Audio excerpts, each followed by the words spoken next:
Buat teman-teman, kita sudah siap online, ya. Jadi, oke, kita segera start aja karena tadi ada sedikit technical. Selalu, Pak, selalu 5 menit technical, all the time. That's okay, ya. Teman-teman, kita mulai. Baru ada 30 orang sambil nunggu ya. By the way, ini baru saya ganti nih, bawa NAH, cara menulis terbalik gitu ya.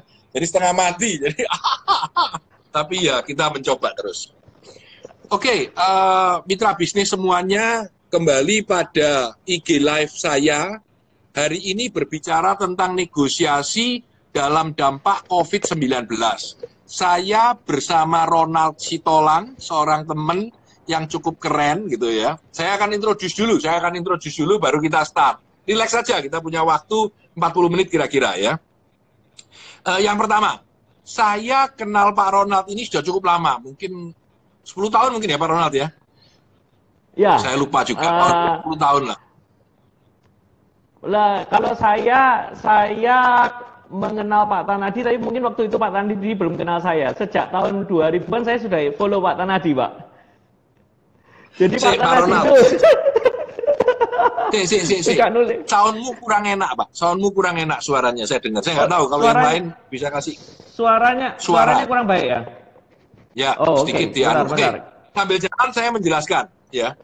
Jadi Pak Ronald ini adalah ahli negosiasi ya. Saya bersama beliau pernah bersama-sama ngambil kuliah di MIT Amerika tentang negosiasi. Lalu Pak Ronald ngambil lagi negosiasi di Harvard 5 hari. Saya ngambil materi yang lain. Jadi kita pernah bareng-bareng di MIT dan kita pernah bareng-bareng di Berkeley juga, ya ikut beberapa kuliah, termasuk kita bareng-bareng di AMA Jalan di Amerika. 2 kali saya bareng dengan Pak Ronald di Amerika. Beliau ahlinya negosiasi, super ahli negosiasi, ya. Sedangkan beliau juga merupakan seorang konsultan di dalam sistem manajemen, dalam negosiasi, di dalam hal lain. Beliau juga trainer yang sangat handal, ya. Beliau juga seorang praktisi family business, ya, yaitu Teh Villa. Teh Villa ini Pak Ronald yang family business dari keluarga Pak Ronald. Jadi ini ceritanya dengan Pak Ronald ya. Jadi saya kira ini perkenalan saya dengan Pak Ronald. Saya langsung aja ya, Pak Ronald. Coba bisa dites suaranya. Cek. Apa sudah jelas, Pak Tanadi? Oke, ya, memang sudah jelas ya. Saya akan mulai dengan bicara tentang negosiasi. Saya suka sekali dengan materi negosiasi karena menurut orang bilang ya, you don't get what you deserve, you get what you negotiate for. Gitu. Kita itu dapat sesuatu bukan yang menjadi hak kita, tetapi kita mendapatkan sesuatu itu karena kita berhasil menegosiasikan hal itu dengan pihak lain. Ya. Nah, saya ingin cerita untuk memulai ini. Saya ingin cerita tentang jeruk. Jadi Pak Ronald ya tahu cerita ini, tapi saya sharing dengan teman-teman yang lain ya. Jadi di suatu hari seorang anak muda membuka pintu dan di meja dia melihat anak muda, anak kecil ya, 15 tahun, melihat di meja itu ada jeruk besar ya. Dan dia bilang, waduh ini jerukku, dia mau ngambil. Waktu dia mau ngambil, kakaknya di atas, perempuan ya, yang umurnya sudah 20-an gitu ngomong, itu punyaku. Dia bilang, kok bisa punyamu? Maka bertengkar mulut ya, yang adik bilang, nggak bisa, itu punyaku. Karena aku lihat dulu, sedangkan sang kakak bilang, nggak bisa. Kak, aku yang punya jeruk itu sebenarnya kemarin aku minta sama ibu. Bertengkar. Ibunya keluar dari rumah dan marah. Dia bilang, kalian kakak adik bertengkar terus. Diambillah jeruk itu, jeruk Bali besar bayangkan ya, dipotong jadi 2 dan separuh dikasihkan sang kakak, separuh dikasihkan sang adik. Sang adik mengambil jeruk itu dan memakan isinya. Membuang kulitnya. Sang kakak membuang isinya dan mengambil kulitnya dipotong-potong untuk bikin kue jeruk. Yang menarik dari diskusi ini adalah kalau kedua belah pihak berebut tentang sesuatu barang, tetapi kedua belah pihak ini tidak tahu maunya orang apa, tidak tahu maunya dia apa, dan tidak mengobrolkan hal ini berdua dengan baik, maka sesuatu yang dirasa adil oleh semua pihak, yaitu memotong jeruk menjadi 2, ternyata tidak adil buat keduanya. Seandainya sang kakak dan sang adik bercerita, maumu apa? Aku maunya mau makan isinya kak, aku kepingin. Gitu. Sang kakak bilang, oh ambilin isinya, aku butuh kulitnya untuk buat kue jeruk. Ya, ini contoh. Jadi di dalam negosiasi itu menarik sekali. Ya, bagaimana kita melihat. Kita kalau bernegosiasi, kita berdebat nih dua orang. Kamu mau ini, aku mau ini, aku mau ini, aku mau ini, kita berdebat. Ya, kalau aku mau lebih, dia dapat lebih. Dia dapat kurang. Kalau dia mau lebih, kita dapat kurang. Kadang-kadang negosiasi itu bukan hanya hal itu saja. Nanti Pak Ronald akan cerita how to create value di dalam negosiasi. Ya. Pak Ronald akan cerita tentang teknik-teknik negosiasi yang baik dan situasi-situasi yang ada di dalam negosiasi. Tetapi sadarlah bahwa sebuah negosiasi yang baik itu selalu you win and I win. Kedua belah pihak akan dapat dimenangkan. Ya. Saya kira ini pembuka saya untuk cerita. Saya ingin ngobrol-ngobrol dengan Pak Ronald, terutama menyangkut kondisi saat-saat ini negosiasi yang terjadi itu. Saya kasih contoh, kalau Anda sewa mall itu tiap bulan biasanya 50 juta. Sekarang mall tutup 2 bulan, Anda harus bayar nggak 50 juta itu? Pemilik mall akan bilang, Pak ini perjanjiannya Anda bayar terus. Anda bilang, nggak bisa, aku nggak bisa buka kok, masa aku harus bayar? Ini contoh. Ya. Contoh lagi Anda dengan klien. Ketika Anda dengan klien berjanji akan mendelivery barang, ternyata terhambat karena situasi sekarang. Bagaimana Anda negosiasi dengan klien itu? Contohnya adalah gaji karyawan. Saya minta maaf ya. Kalau karyawan itu ditutup tokonya, restorannya tutup selama sebulan, karyawannya disuruh pulang sebulan. Maaf, dikasih gaji apa tidak? Bagaimana karyawan bernegosiasi dengan bosnya? Bagaimana bosnya bernegosiasi dengan karyawan yang sekarang tidak punya pekerjaan apa-apa itu? Lalu penghasilannya nol. Ya, punya toko 1, karyawannya 3, enggak apa-apa. Kalau tokonya 30, karyawannya 1000, terus bagaimana? Ya, ini kondisi COVID-19 yang sangat berpengaruh terhadap kehidupan kita. Ya. Lalu kalau Anda hutang sama orang, saya hutang dengan asumsi saya mau jual barang saya, laku saya bayar hutang. Ternyata sekarang nggak boleh keluar orang, saya nggak bisa dapat uang ini, dan saya nggak bisa bayar hutang Anda. Gitu. Terus ya apa? Bagaimana menegosiasikan kondisi-kondisi yang ada. Saya lempar ke Pak Ronald untuk diskusi tentang contoh-contoh dari keadaan yang perlu dinegosiasikan. Silakan Pak Ronald. Yes, jadi sama yang seperti tadi Pak Tanadi sampaikan, bahwa dalam negosiasi itu esensinya adalah you win, I win. Biasanya saya tambahin Pak.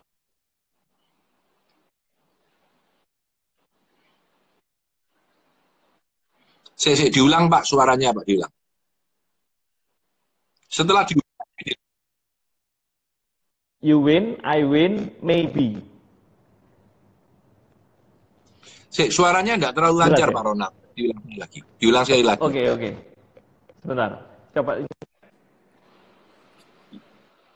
Tes 1 2 1 2. Apa lebih lancar, Pak? Sedikit lebih lancar, Pak. Oke. Dalam negosiasi itu kan prinsipnya you win, I win. You win, I win. Nah, biasanya saya tambahin maybe supaya kita tidak ada kalau aku sudah bikin orang lain menang, aku harus menang. Nah, ini nanti di sini akan ada timbul kekecewaan gitu ya. Biasanya jadi kita harus prinsipnya harus ikhlas. Kalau kita bikin orang lain menang, mungkin kita bisa menang. You win, I win. Lalu apa Pak? Satu kalimatnya Pak. You win, I win. Maybe. You win. Apa? I win. Maybe. Ya. Jadi maybe itu mungkin ya Pak ya? Mungkin ya. Jadi maksud saya kita jangan memberikan patokan bahwa kalau saya buat si A menang, si A harus buat saya menang. Itu nanti jadi nggak win-win kan, karena ada harapan gitu ya, ada kekecewaan, ada potensi kekecewaan gitu kan. Nah, jadi kembali lagi tadi dari statement Pak Tanadi di awal ada beberapa kita pilah-pilah ya untuk internal sama eksternal. Untuk internal itu adalah karyawan, BOD maupun shareholder gitu ya. Jadi bagaimana kita menegosiasikan kondisi yang seperti ini? Kita mendadak bisnis babak belur gitu ya. Mau buka juga nggak bisa buka karena nggak ada yang datang, nggak ada yang beli ya. Mungkin yang pertama adalah kita kembali kepada kontrak ya. Kita lihat kontraknya itu bagaimana. Karena setiap negosiasi itu harus ada legitimasi, dasarnya itu apa. Pasti di dalam setiap kontrak, perhatikan lagi kalau kita perhatikan baca kontrak itu baik-baik. Mungkin ada kondisi-kondisi yang dibilang force majeure. Ya, jadi kondisi-kondisi yang di luar dugaan. Nah, ini harus kita perhatikan. Nah, bagaimana solusi-solusi di dalam kondisi force majeure? Misalnya apakah boleh ada penundaan, apakah ada dispensasi, atau akan membuka renegosiasi ulang dalam kondisi-kondisi yang tidak diperkirakan. Karena ini memang terjadinya 100 tahun sekali, dan ini kita juga nggak ada yang nyangka bahwa terjadi benar-benar tahun ini gitu ya. Itu yang pertama. Tapi kedua belah pihak atau semua pihak harus acting in good faith ya. Jadi kalau misalnya kita itu memang punya dana, ya jangan pura-pura nggak punya dana. Nah nanti orang kan juga tahu, wah ini nggak mau bayar, alasan aja gitu ya, tapi sebetulnya punya dana. Sebaliknya kalau memang kita itu sudah, jangankan ngomong punya dana, utangnya aja nggak bisa bayar gitu, udah banyak gitu ya, ya kita memang juga harus mengatur skala prioritas mana yang harus didahulukan. Itu yang pertama. Yang kedua, kalau ke eksternal itu bisa ke supplier, ke bank, dan ke klien ya.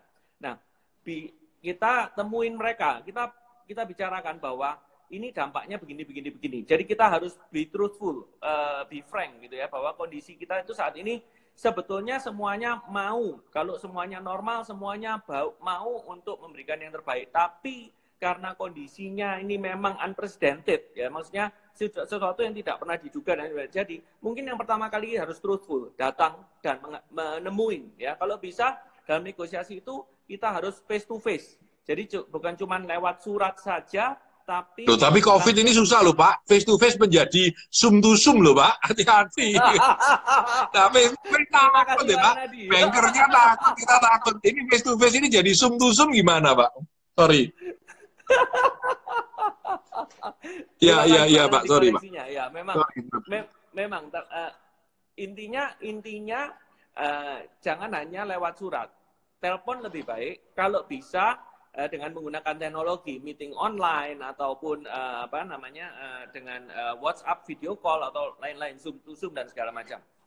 Itu karena waktu kita bernegosiasi itu mimik wajah, aura dan energi itu harus kelihatan. Kalau cuma surat aja kadang-kadang itu, kecuali kita memang benar-benar jago banget typing suratnya itu, bahasanya itu, pemilihan kata-katanya itu bisa membuat orang tergerak. Nah, itu lain lagi ya. Kemudian kita sama-sama cari solusi. Contohnya kalau kita ngomong kepada karyawan ya, atau dari manajemen ngomong ke karyawan, ini kondisinya seperti ini.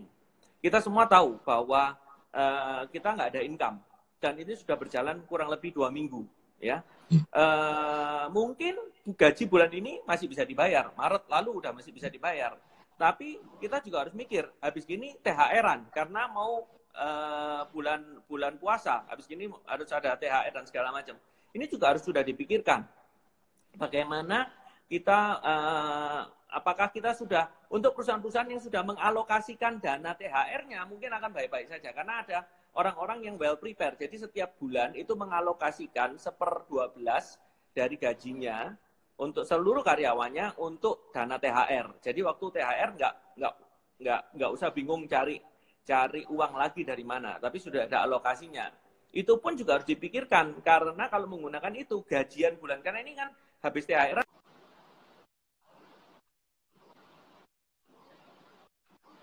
sampai kapan, ini juga harus diprioritaskan. Kemudian mungkin kalau dari karyawan juga harus bisa mau menerima secara terbuka. Jadi kita cari solusi, apakah THR ini dialokasikan nanti ke masa yang akan datang atau waktu-waktu yang lain, kayak begitu Pak, kira-kira. Oke Pak, jadi intinya kan supaya semua belah pihak dapat sebuah keadilan atau fairness yang bisa saling mengisi. Ya, persoalannya kan sampai saat ini, maaf ini, kita belum mencapai titik yang kritis. Karena belum mencapai titik yang kritis, semuanya masih oke-oke aja, karena maaf ini, gajian bulan lalu nggak apa-apa jalan. Bulan 4 mulai problem loh Pak. Bulan 4 ini rata-rata nggak dapat penghasilan gitu. Lalu dari mana cash flow-nya gitu ya. Lalu bagaimana kita menghandle keadaan ya, sehingga ada negosiasi-negosiasi yang harus dilakukan ya. Walaupun karena saya tahu mungkin Bapak juga baca aturan pemerintah mengenai penggajian, ya, di mana diharapkan terjadi diskusi antara pemilik dengan bawahan. Itu satu contoh, ya. Kondisi di lapangan ketika Anda sewa mall, saya nggak tahu sekarang harus bayar atau tidak, gitu, ya, selama masa tidak enak ini, ya. Lalu kalau misalkan saya kirim barang ke Anda, barangnya biasanya bayarnya 30 hari lah, ya, biasanya bayar 30 hari. Kirim barang, jual, itu kan dengan asumsi saya dapat duit. Sudah dapat duit, saya bayar Anda 30 hari. Tiba-tiba krisis berjalan, gitu, sehingga berhenti semua, nggak bisa jalan, gitu. Saya harus bayari karyawan, saya harus jalan. Lalu saya utang ke Anda ini bayarnya gimana? Ini berbahaya terhadap default yang ada. Nah, kalau saya sebagai penagih, saya nagih Anda, ya. Tapi sekarang gimana cara nagihnya? Anda bilang, saya dapat penghasilan. Kita saling ngobrol. Nah, maka di situ akan terjadi negosiasi-negosiasi yang harus dilakukan, ya, terhadap external customer. Belum lagi bisa juga masalah pajak yang ada beberapa kesulitan. Belum lagi masalah lain, ya. Ini banyak sekali yang sedang harus dinegosiasikan, ya. Jadi saya pingin Pak Ronald membantu saya untuk memikirkan bagaimana sih cara menegosiasikan ini, teknik-teknik apa yang bisa. Saya dulu masih ingat bersama Pak Ronald, kita sama-sama di MIT, kita diajari tentang negosiasi. Jadi negosiasi itu, saya masih ingat contohnya adalah mobil. Saya punya mobil bekas, ya, yang saya jual kepada Joko. Ya, waktu saya mau jual mobil bekas ini, harga pasar adalah 200 juta. Sekarang pertanyaannya, saya buka harga berapa? Harga pasar 200, ya.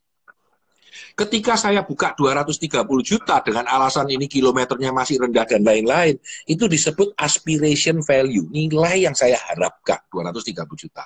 Tetapi sebenarnya saya sudah punya apa yang disebut dengan reservation value. Saya sudah bilang, 195 pun tak jual. Jadi saya buka 230 juta, saya sudah dalam benak mikir dan bicara dengan keluarga, 190 juta tak jual, atau 95 juta atau 90 juta tak jual. Membeli saya lihat mobil, jadi ini sellernya, ini aspiration value, ini reserve value, ya, reservation value. Pembelinya ngelihat mobil saya, nawar mulai dari 150 juta, ya, ini aspiration value dia. Nek boleh 150 tak tuku Pak, tawar-tawaran, dong, ya toh. Padahal pembeli ini sudah mikir, ini aku tahu di pasar 200 dan kondisinya bagus. Jadi 205 pun aku berani beli. Nawarnya 150, Pak. Ya. Ini negotiation dulu. Maka yang menarik yang terjadi di situ adalah tawar-tawaran, tas-tos, ya. Sebenarnya ada yang disebut SOPA, Zone of Possible Agreement. Zone of Possible Agreement-nya itu adalah dari 195 atau 190 sampai 205. Jadi kalau di antara itu terjadi, maka kedua belah pihak akan agree untuk jual beli mobil bekas itu. Ya, ini disebut Zone of Possible Agreement. Nah, ketika saya berpikir tentang kenapa saya mau jual 195 atau 190, karena menurut saya kalau tidak laku dari 190 atau 195, mobil ini mau tak kasih kepada manajerku yang berada di kota Semarang, misalkan begitu. Maka sebetulnya alternatif memberikan mobil ini kepada manajerku yang di Semarang itu disebut BATNA, ya, atau BATNA. Best alternative to the possible agreement. Jadi best alternatif saya. Sebaliknya, orang yang menawar saya itu 150 nawar, dia berani sampai 205 dan dia pikir kalau 205 gak dikasih, aku beli yang kemarin aja. Ada mobil lain yang ditawarkan 205 juta tapi kondisinya lebih jelek dari punyanya Pak Tanadi. Jadi dia juga punya BATNA. BATNA-nya yaitu beli. Nah, di dalam sebuah agreement yang sederhana, sebenarnya kita punya ini. Kesatu kita punya harapan berapa. Ketika kita menawar, harapan kita tidak membayar sewa selama 2 bulan, misalkan, ya. Tetapi reserve saya adalah kalau disuruh bayar 10% aku mau. Jadi ini adalah zona aspiration value dengan reserve value saya. Sebaliknya sebagai pemilik lahan yang menyewakan ke Pak Anda, dia berharap kamu bayar 30%. Ya. Tapi dia mau kalau dibayar 5% juga nggak apa-apa daripada tidak sama sekali. Ini contoh. Maka itu yang terjadi di dalam setiap negosiasi. Setiap orang punya aspiration, harapan. Setiap orang punya reserve, yaitu apa yang dia minimal inginkan. Dan dia punya alternatif lain kalau seandainya hal itu tidak deal. Nah, ini saya mencoba dalam waktu 4 menit, 5 menit, sharing dengan teman-teman pola sebuah struktur framework dalam kita bernegosiasi tawar-menawar. Tentu di dalam hal tawar-menawar pun ada alternatif lain, ya. Bagaimana kita meng-create value yang lebih besar. Untuk itu saya serahkan Pak Ronald. Silakan menambahi, Pak. Jadi gini, kalau sewa di mall untuk pengusaha-pengusaha yang mungkin yang sewa di mall, biasanya satu ada guarantee, deposit guarantee. Itu biasanya 3 months. 3 months in advance, ya. Terus ditambah lagi kalau kontrak kita biasanya 3 tahun atau 5 tahun, biasanya 3 tahun itu harus dibayar lunas, difraktorkan di 2 tahun pertama. Ya. Nah, jadi di 2 tahun pertama ini, nah disinilah mungkin kalau kita memang belum 2 tahun, berarti kan kita tiap bulan tetap harus bayar sewa, ya. Nah, tapi di sini itu sebagai satu legitimate point untuk kita bernegosiasi ke manajemen mall bahwa sebetulnya uang kita itu sudah lebih di sana dan bisa dapat diskon lah untuk rent break lah, istilahnya rent break untuk cuti bayar beberapa bulan sampai kondisi ini menjadi lebih baik, kayak begitu ya. Kalau memang sudah lebih dari 2 tahun berarti ya lebih baik lah, karena berarti kita udah nggak usah bayar apapun. Itu kalau misalnya di mall. Jadi kembali lagi mungkin kepada teman-teman audiens di luar sana yang mungkin ada isu rent, ini bisa revisit kontraknya, ya, apa yang terjadi dengan kontrak, dan kita lihat ulang.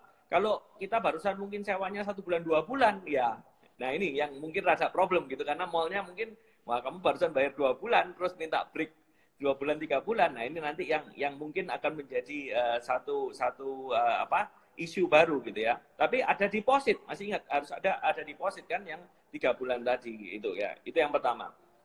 Kemudian untuk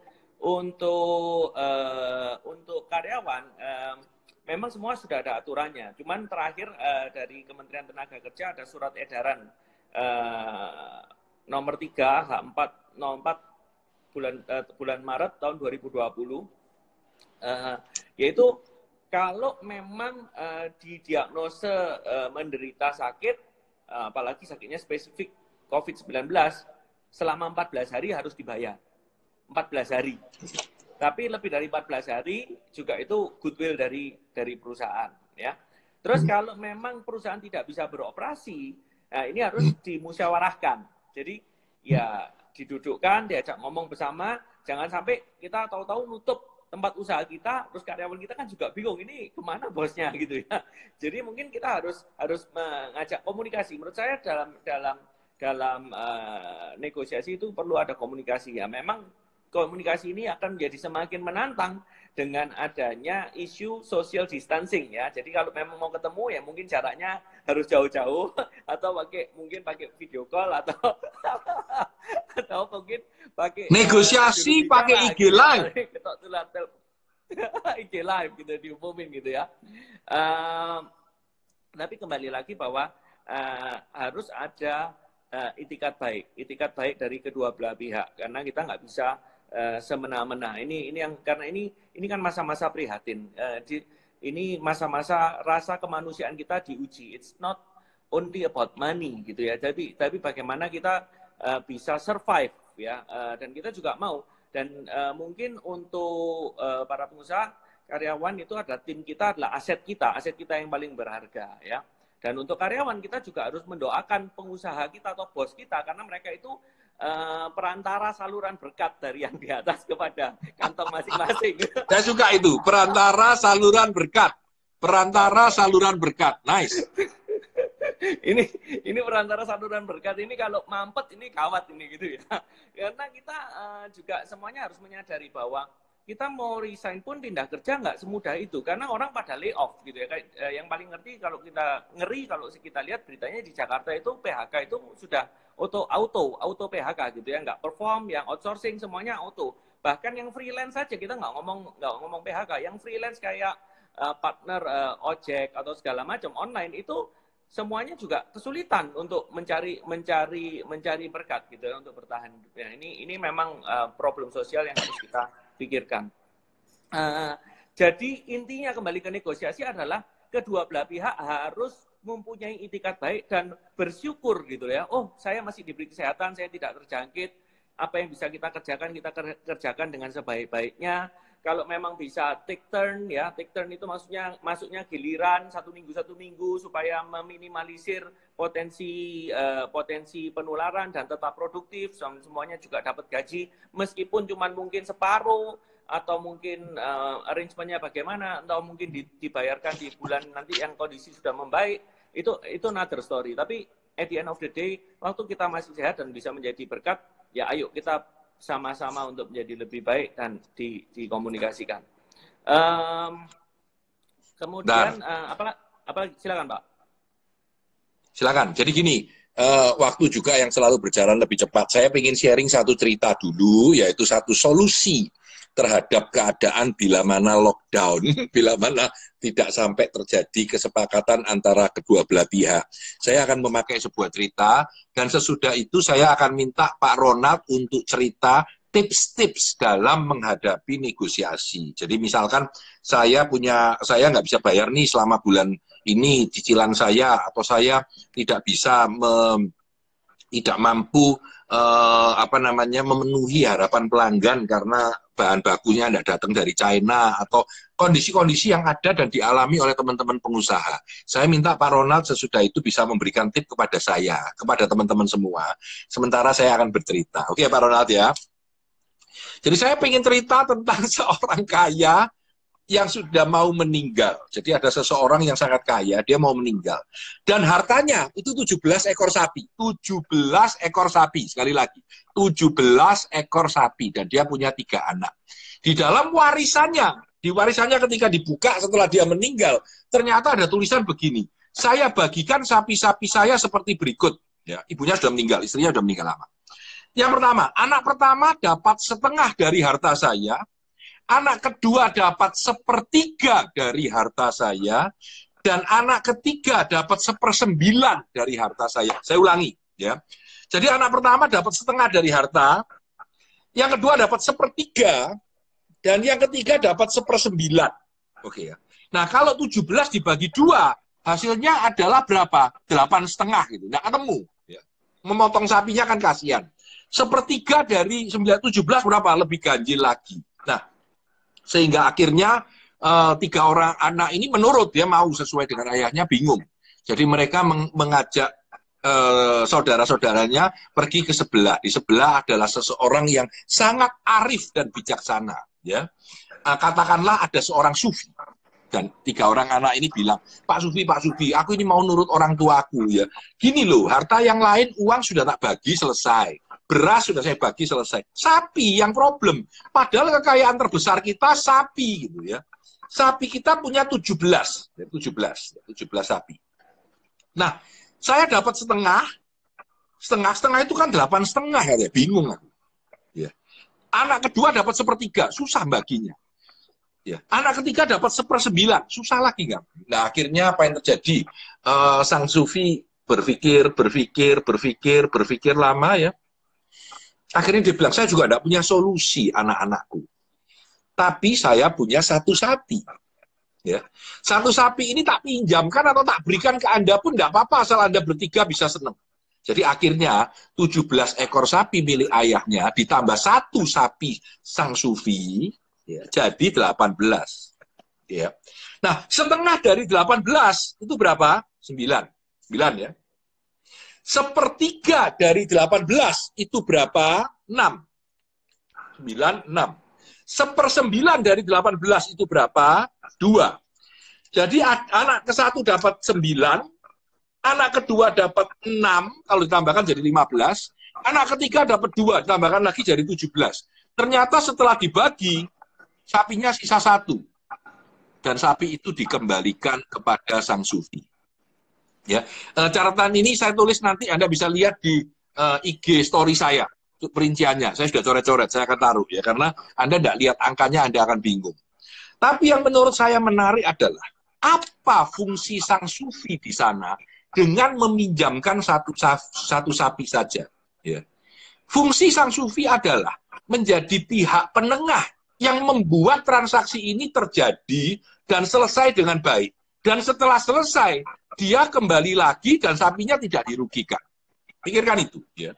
Sehingga salah satu solusi yang mungkin terjadi ketika Anda mengalami kesulitan di dalam melakukan negosiasi adalah mencari pihak ketiga yang Anda anggap orang itu bijaksana, dan ketika anak menyetujui karena orang itu dianggap bijaksana, dan orang ini akan membantu solusi Anda. Sehingga apa yang terjadi? Yang terjadi adalah Anda mampu menyelesaikan persoalan Anda, kesepakatan yang win-win-win tadi itu bisa didapat.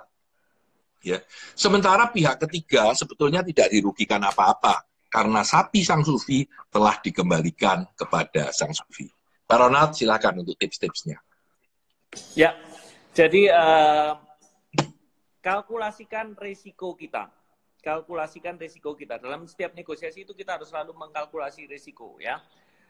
Tapi di saat kita mengkalkulasi risiko, kita juga harus punya integritas. Karena integritas ini penting dan kredibilitas ini penting. Maksud saya adalah, kalau memang kita sudah janji sama si A, sama si B, sedapat mungkin kita usahakan dulu sebelum kita dengan mudah bilang, saya tidak bisa memenuhi pesanan, atau saya tidak bisa begini dan saya tidak bisa begitu, ya. Tapi bagaimana caranya mencari solusi bersama. Apakah itu kalau memang ternyata harus di-delay, ya kita delay. Tapi kalau memang nggak bisa, nggak harus di-delay, ya kita deliver as promise. Itu yang paling penting, gitu ya.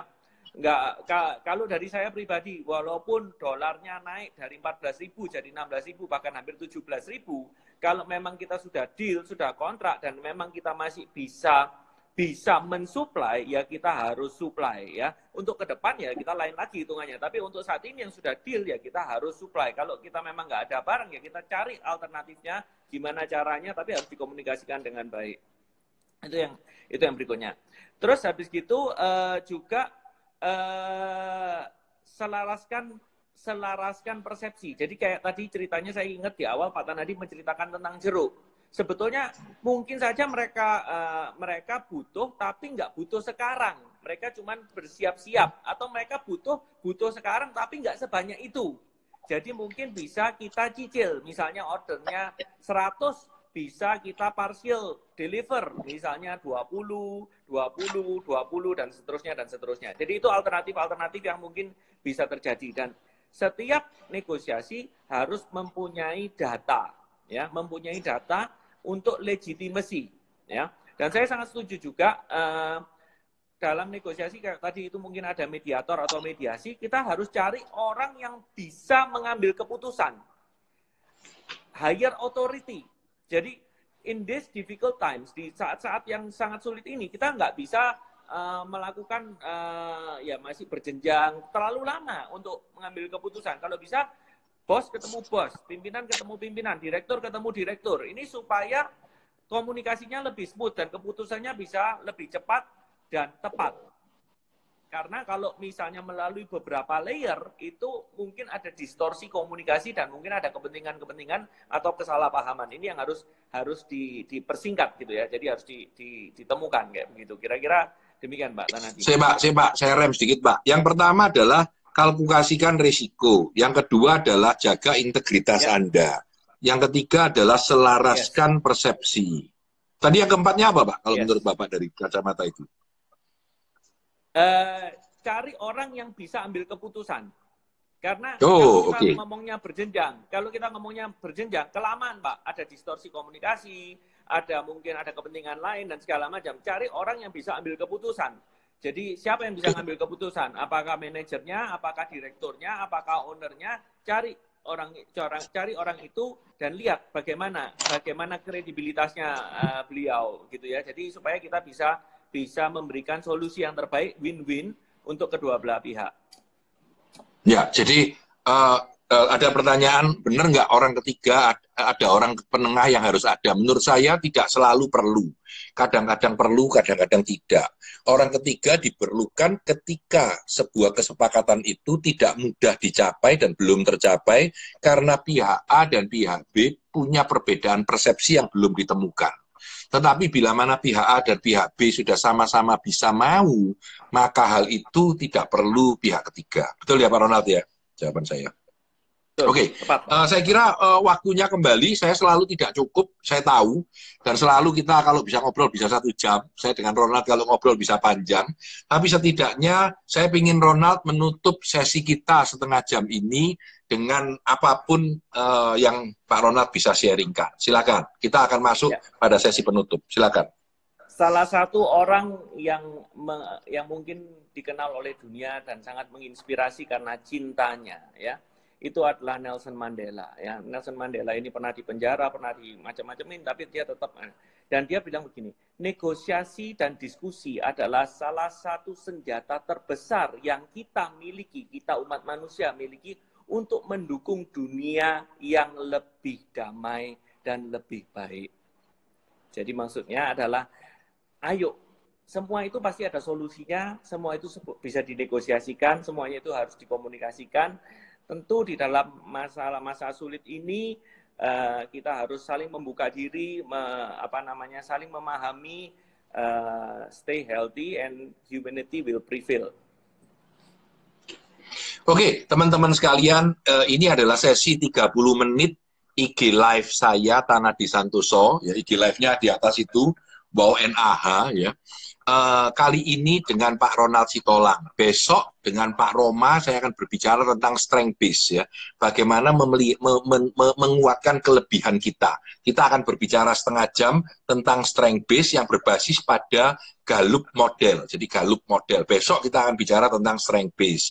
Dan besok lusa saya akan berbicara dengan Pak Mademuku 430 berbicara tentang communication skill selama masa work from home. Bagaimana berbicara itu? Seperti yang tadi Pak Ronald bilang, kadang-kadang kalau ketemu orang lebih enak karena tahu wajahnya. Gitu. Sedangkan kalau tidak tahu orang, terus siapa? Gitu ya. Jadi kita butuh communication skill untuk kita bisa mengatakan dengan baik. Jadi Senin sudah lewat, Selasa adalah hari ini.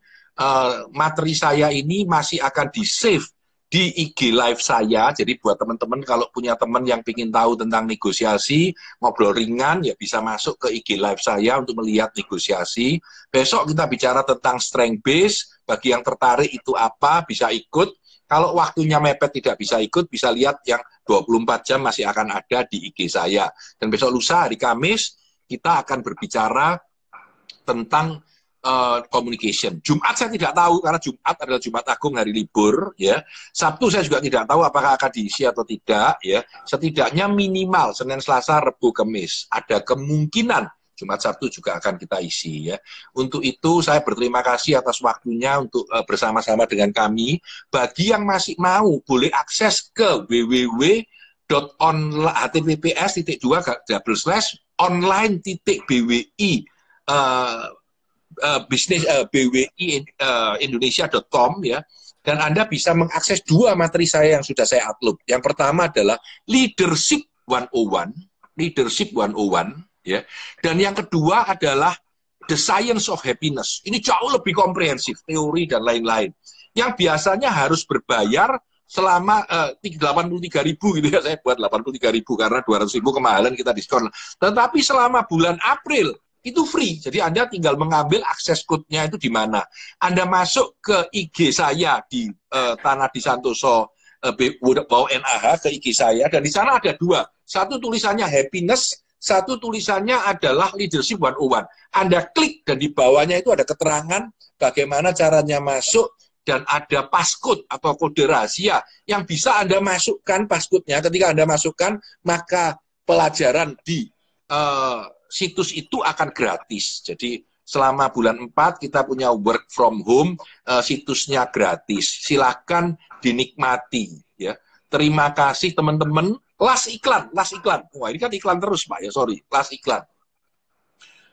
Kita baru memutuskan bahwa minggu depan kita akan membuat seminar berbayar, yaitu Developing Work from Home Skills for Manager. Saya ulangi, Developing Work from Home Skills for Manager. Pembicaranya siapa? Pak Tanadi, Pak Andi Iskandar, Pak Fatoni, Pak Mademuku. Acaranya tanggal 14, sekali lagi tanggal 14 dari jam 8.30 sampai jam 12.30. Live. dari Zoom ya, dan Anda bisa mengakses data-data kami setelahnya ya.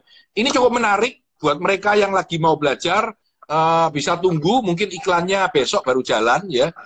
Harusnya harganya kita set 400.000 4 pembicara, kita diskon menjadi 200.000 per orang, 200.000 per orang ya. Semoga banyak yang tertarik. Kita mencoba lagi ya. Bagaimana sih first time bikin seminar langsung online dengan semua orang itu, saya nggak tahu hasilnya seperti apa. Sekali lagi terima kasih, sampai jumpa besok 4.30. Berapa lama Pak? Jam 8.30 sampai 12.30 Pak. 4 jam itu termasuk tanya jawab. Perkiraan adalah lecture 3 jam, 4 pembicara. Saya mungkin mengisi 50%, lainnya teman-teman.